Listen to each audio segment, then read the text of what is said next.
Tostado na naman yung board niya. And then, yun lagi ang napapansin ko sa Kevlar.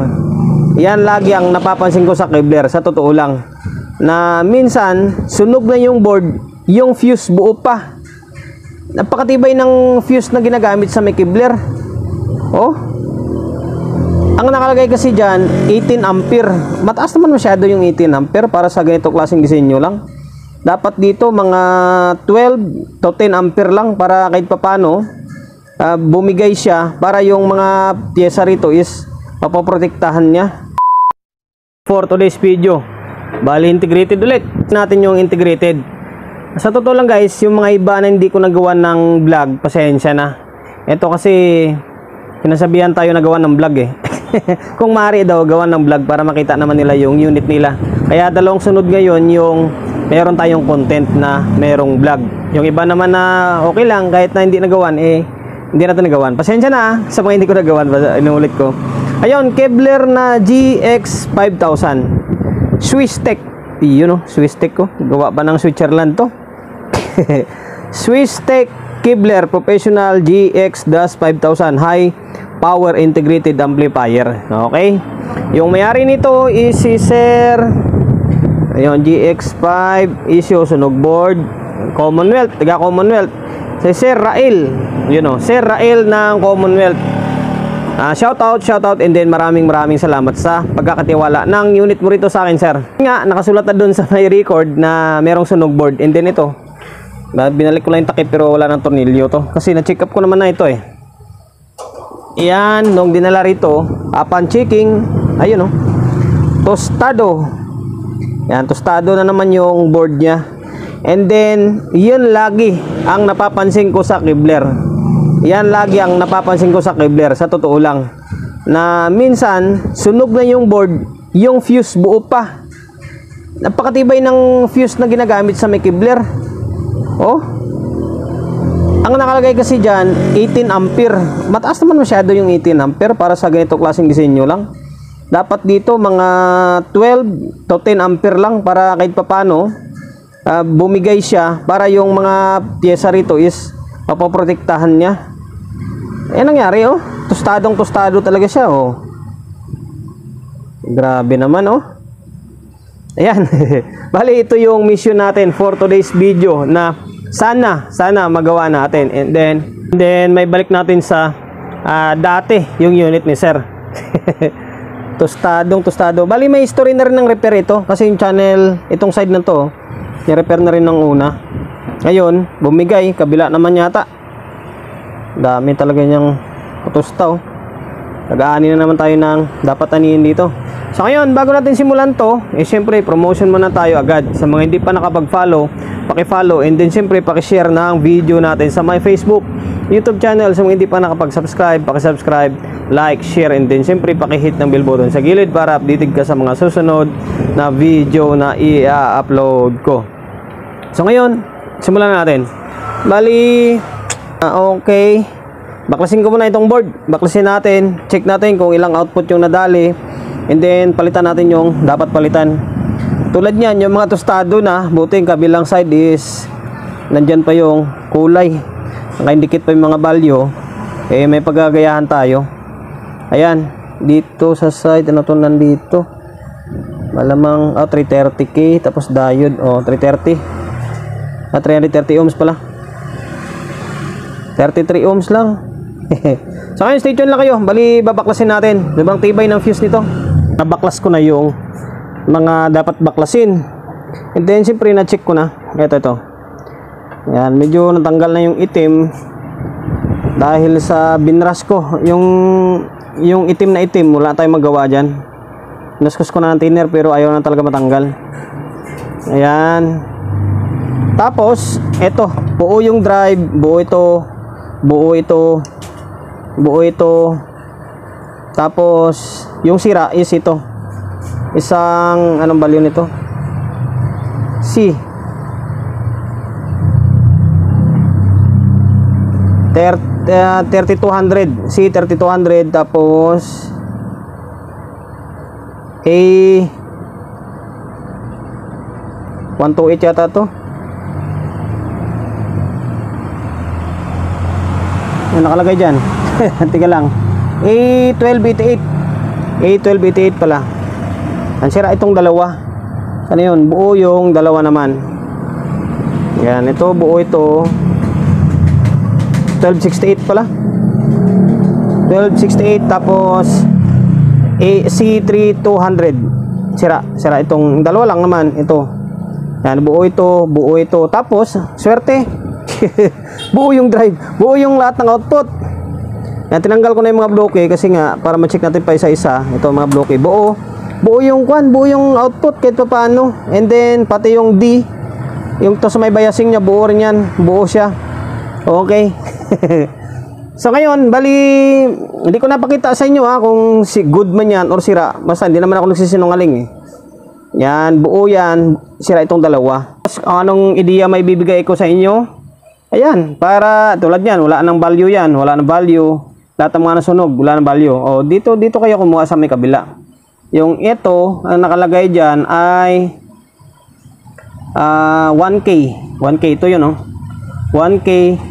Tapos, 4148. Yung 4148, salisi lang sila. Yung arrow, pa ganun, yung ito, pababa. Yan, pero 4148 yan. Ay, nakasulat naman, no? Tapos dito, ito, wala nang nakasulat. Ito naman, dito sa may kabila yan 1K pa rin. Ito 1K pa rin siya. Ito 1K. Ito kasi yung 47 kapares niyan ito. Yan. Tapos 41, 48. Tapos dito sa taas 1K. O di 1K din ito. Ito 1K to. Tapos ano ba ba? Yung nandito sa gitna, nakasiksik dito. O kapares siya ng nandito. Parang 180 ohms yata yan. Parang 180 nakalagay, oh. Mamaya 100 ohms yan. Sige, okay lang, double check ko mamaya. Ayan.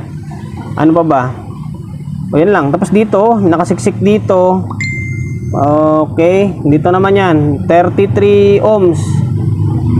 Orange black. 33 ohms. Ayan, may kapatabi siyang diode, oh. Ano ba yun? Ito, yan. Okay. Parang 180 ohms talaga. 180 ohms yun. Yung nasunog doon. So ngayon, stay tuned na kayo. Ibabalik ko lang yung mga dapat ibalik. Yan lang yung discarding may tuturo ko sa inyo. Gayaan nyo sa may kabila. Napalitan ko na yung mga dapat palitan. Ayan, oh. Dito lang yung 680. Wala ako. Di nag-series tayo ng resistor. Medyo awkward man yan, pero kailangan mong gawin yan para mabuo lang yung isang unit. Yan, wala tayong saktong 680. Nandito, wala rin tayong 33 ohms. Pwede yan kasi pala naman to eh, yung dropping. Parang dropping ba ito? Tama dyan? Tama ba tawag dyan? Yan, pwede yan, pero pwede yan. 22 ohms ang nilagay ko instead of 33. Pwede yan, walang problema yan. Ayan. Okay, yung ito, yung nangingitim lang dito, yung 56 ibang value niyan, 68. 56 ba yan o 58? Teka lang, tingnan natin ha. 68K. Ito, nangitim lang pero buo pa siya. Naabot lang siya ng init. Okay. Yan, tapos dito, naibalik ko na rin yung mga bloke na resistor. Yan, para gumana yung mga output natin. Tingnan natin ha. Try natin i-plug in kung uusok ba siya or uusok ba siya. Kaya lang, ibabalik ko lang muna yung kable. Ang daming kable niya, oh. Pambira na yan. Ibabalik ko lang muna yung sa may, dito lang muna sa may pinaka-amplifier niya. Tinisting ko na sana to eh. Kaya lang ha. Tinisting ko na sanang i-plug in. Ang problema, umusok ulit. Dahil dito. Ayan oh. Yung value yan. Biyak. Umusok tuloy yung ibang resistor ulit na nilagay ko. Dito yan oh. Yan, dito galing sa may pinakadulo. Yun pa yung hindi ko binaklas. Yun pa yung may putok pala dito oh, may biak. Pambira na yan kasi sa dulo siya eh. Dito binaklas ko yung 4. Yan pambira. Kailangan talaga baklasin mo lahat. Tinatamad ako eh. Sabi ko baka okay yan kasi sa dulo naman siya. Klain mo yun pa yung may sibak talaga siya oh. A1268 pala yung value niyan. Ngayon pinalitan na natin pati itong nangitim, yung musok pinalitan ko na. Ayan. So ngayon balik natin ulit to. Ayun, binalik ko na. Ito nakabalik na yung kable. Okay, double check natin. Oh. Hala ka dyan. Wala naman umusok eh. Ayun, nag-relay. Mag-attack yung relay. Kailang yan o. 0.5. Taas ng bias no. Na normal lang yan sa mga integrated. Taas talaga yung bias ng integrated. Ayan, nasa 0.5. Ito, bali pa tayo sa kabila kasi baliktad. Okay, dito. Ito yung isang side eh. Ito yung buo. Pares lang naman sila eh. Ayun, baliktarin ko lang. Dito, baliktad ko na yung test prod dito. Ayan, pantay na pantay sila sa isang channel. Ayan, tapos dito. Okay. Okay, tapos dito, tingnan natin kung may DC ito. Ito. And then ground. Wala na, negative na yung lumalabas yung DCO niya. Kasi itong isang channel, ito naman siya. Ito. Ay, hindi, voltahe pa. Ito pala, voltahe pala. Yan. Alas walang gumagalaw dito sa isang channel, no? Pwede na ito. Pwede na isugal siguro ito. So ngayon, balilinisin ko lang itong board. Tapos isprayan ko ng varnish yan. Stay tuned lang kayo. Bali, babalik natin yung mga kabli. Linisan ko lang yung board. Okay na to. Na-varnish ko na siya. Mukhang bago na siya ulit. Yung likod lang mukhang bago. Pero yung harap niya, ganun pa rin. Luma pa rin. Okay, balik ko lang muna ito sa may kabli niya. Dito sa may casing para maobserba natin kung may mga problema pa yung mga control niya. And then, sana may audio na siya. Ilang tornilyo pa lang naman na ilagay ko. Para hindi lang siya gumalaw. Ayan, sa likod nga, hindi ko pa nalagyan ng tornilyo eh. And then, ito, itali natin. Dami kasi ng wire, bulky. Ngayon, try natin kung may audio na siya. May audio na siya or may audio na siya. Ay, teka lang, wala pa palang audio source. Teka lang. Ngayon ito, bali naka-on na yung source natin. Speaker, may nakakabit na to dito. Dalawa yung midahin natin sa taas na yun, Okay. Ngayon, buhayin natin. Bahala ka dyan. Medyo luma, oro. Naiba lang yung kulay niya. Patagal yung delay nito, pansin ko. Dami na akong na-repair na ganito. Yung Kevlar na GX7, GX 5000 na to. Marami na akong na-repair nito na ganyan lagi yung problema. Yung ganyan nasusunog yung mga parts. Or kung hindi man nasusunog, yung sa likod nun nangingitim. Nangingitim yung likod nun. Tapos yung pagitan ng mga linya uusok. Kasi yung nangingitim na yun, dumadalo yung kuryente doon. Alam na mga kapwa ko teknisyan na laging gumagawa na ganito. Yung sikreto nito. Hindi yan paninira. Sinasabi ko lang yung katotohanan. Okay? Nag-trigger na. Naka-auxiliary tayo. Yan, naka-auxiliary. AUX1. Naka-AUX1 din siya dito. Naka-AUX1 din sa likod dyan. Ito. Ba't ayaw? Teka lang. Ito pala, hindi pala naka-play. Ang bira. Excited eh. Okay? Full volume natin Yan, naka-full volume.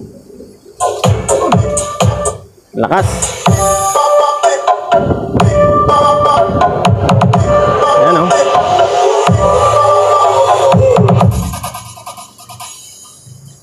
Grabing lakas naman ito.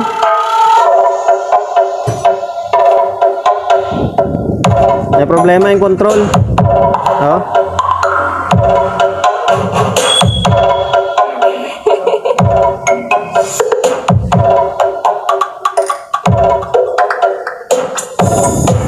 Hindi pa yata nakatikim ng palit tong control eh. Iba yung tunog niya, hindi pantay. Yan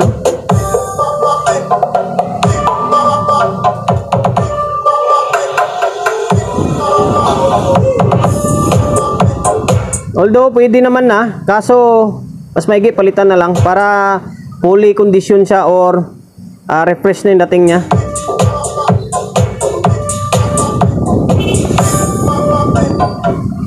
Okay, palitan na lang natin yan. Tapos itong sa mic, testing na natin. So ngayon, bali ito yung may wagang pang testing natin ng mic. Ito no, dami ng pera kinita nito. Dalawang kulay, blue yung ilalim, green yung kadugtong. Sound check, testing, check, sound testing, check, Oh, ganda ng tunog. Okay pa yung mic niya. sound check, Bali, sa iba okay na to. Kaya palang lakas, naka loudness pala eh. Pero ako, prepare ko na palitan na lang ito para matuwa naman si sir. Yan, para matuwa naman siya, palitan ko na itong master volume, bass, treble, and then balance niya. Yung ito sa my mic section, hindi na natin papalitan. Palitan ko na, nabaklas, and then pinalitan ko na. Ito yung mga control. Oh. Yan, ang problema, medyo maiksi na konti yung shafting nito again sa ipapalit natin. Ayan, 50k yung original niya. 50k yung master. Yung 6 pin niya is 100. 50k, pwede naman ipalit yan eh. Pinalit natin is 50k sa lise o master volume is 100. Yan yung available natin eh. Yan, hindi medyo mahaba. Okay lang naman, medyo usli ng konti dito sa may knob. Wala naman tayong choice eh, kasi maglagari pa tayo. Okay lang naman, konti lang man diferensya niyan. Ayan, bali tatlong stereo and then isang 8 pin na master volume. Yung balance niya stereo yung ginamit oh. Yan, dito sa banda yung signal, sa dito nagiging ground lahat. Okay, babalik ko lang muna ito. Balik ko na yung mga board and then yung knob, ito medyo maba lang ng konti na hindi naman gano'ng halata. Ayan, sabi ko nga wala na tayong choice kundi gagawin natin yan or ilalagay natin yung ganong parts. O, to 20 na nga natin. Bahala ka na, bahala ka dyan. Tika lang. Oh, maandar pa rin naman. Bahala ka dyan.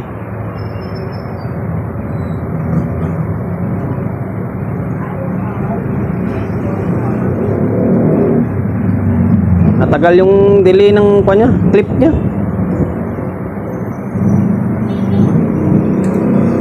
Ayan, nag-relay na. Okay, maandal naman na yung cellphone natin doon. Suabe na. Suabe na siya oh. And then pumantay na yung signal kanina, mas mataas dito sa kabila eh. JKC. Okay.